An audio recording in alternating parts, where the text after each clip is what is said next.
السلام عليكم ورحمة الله وبركاته. الحمد لله الذي نحمده ونستعينه ونستغفره ونؤمن به ونتوكل عليه. أما بعد.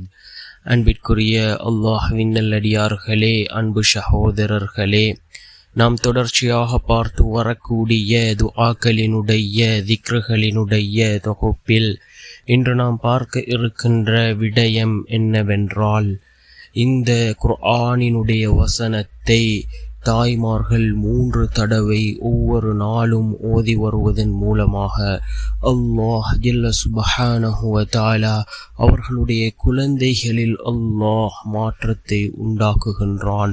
அதே போன்று அல்லாஹ்வுக்கு வழிபடக்கூடிய தாய் தந்தைகளுடைய சொல்லை கேட்டு நடக்கக்கூடிய குழந்தைகளாக அல்லாஹ் அந்த குழந்தைகளை மாற்றுகின்றான். அப்படிப்பட்ட மிகச்சிறந்த ஒரு துஆவை தான் நாம் இன்றைய வீடியோவில் பார்க்க இருக்கின்றோம். அன்பார்ந்தவர்களே, அல்லாஹ்வின் நல்லடியார்களே, அதிகமானோர் நம்முடைய சேனலை சப்ஸ்கிரைப் செய்யாமல் பார்த்து கொண்டிருக்கின்றீர்கள். நீங்கள் சப்ஸ்கிரைப் செய்து லைக் இடுவதன் மூலமாக நமது சேனலில் உள்ள வீடியோக்கள் இன்னும் பல சகோதரர்களுக்கு கொண்டு போய் சேர்க்கப்படும்.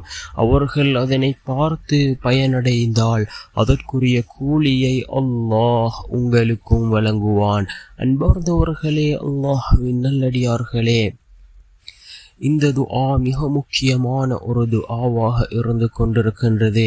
இதனை ஓதி பலனடைந்திருக்கிறார்கள். அன்பார்ந்தவர்களே, அல்லாஹ்வின் நல்லடியார்களே, நாமும் இந்த துஆவை ஒவ்வொரு நாளும் ஓதுவோம். அதிகமான பெற்றோர்கள் சொல்லக்கூடிய ஒரு விடயம், என்னுடைய பிள்ளை என்னுடைய சொல் பேச்சை கேட்பதில்லை, அதே போன்று அல்லாஹுக்கு அந்த குழந்தை மாறு செய்கின்றான், அல்லாஹினுடைய கட்டளைகளை அந்த குழந்தை ஏற்று நடப்பதில்லை என்று அதிகமான பெற்றோர்கள் குறிப்பிடுகின்றார்கள். நீங்கள் அல்லாஹ்வின் மீது நம்பிக்கை வைத்தவர்களாக யகீனோடு இந்த குர்ஆனினுடைய வசனத்தை ஒவ்வொரு நாளும் 3 தடவை ஓதி அல்லாஹ்விடம் பிரார்த்தனை செய்யுங்கள். நிச்சயமாக அல்லாஹ் ஜல்ல சுப்ஹானஹு வ தஆலா உங்களுடைய குழந்தைகளை உங்களுடைய கண் குளிர்ச்சிகளாக அல்லாஹ் மாற்றுவான். எல்லா விதமான நல்லமல்களையும் செய்யக்கூடிய சாலிஹான குழந்தைகளாக அல்லாஹ் உங்கள் குழந்தைகளையும் அல்லாஹ் மாற்றுவான். என்ன துஆ என்றால், அல் குர்ஆனினுடைய 46வது அத்தியாயத்தின் 15வது வசனம், رب أوزعني أن أشكر نعمتك التي أنعمت علي وعلى والدي وأن أعمل صالحا ترضاه وأصلح لي في ذريتي إني تبت إليك وإني من المسلمين.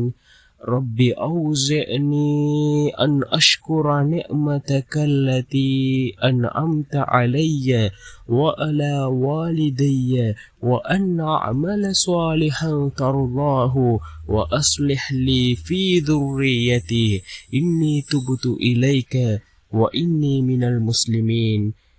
யா அல்லாஹ், என்னுடைய ரப்பே, நீ என் மீதும் என் பெற்றோரின் மீதும் அருளுள்ள உன்னுடைய நிஅமத்துக்கு நான் நன்றி செலுத்துவதற்கும், எதனை நீ பொருந்திக் கொள்வாயோ அத்தகைய நற்செயலை நான் செய்வதற்கும் எனக்கு உள்ளுணர்வை உதிப்பாக்குவாயாக.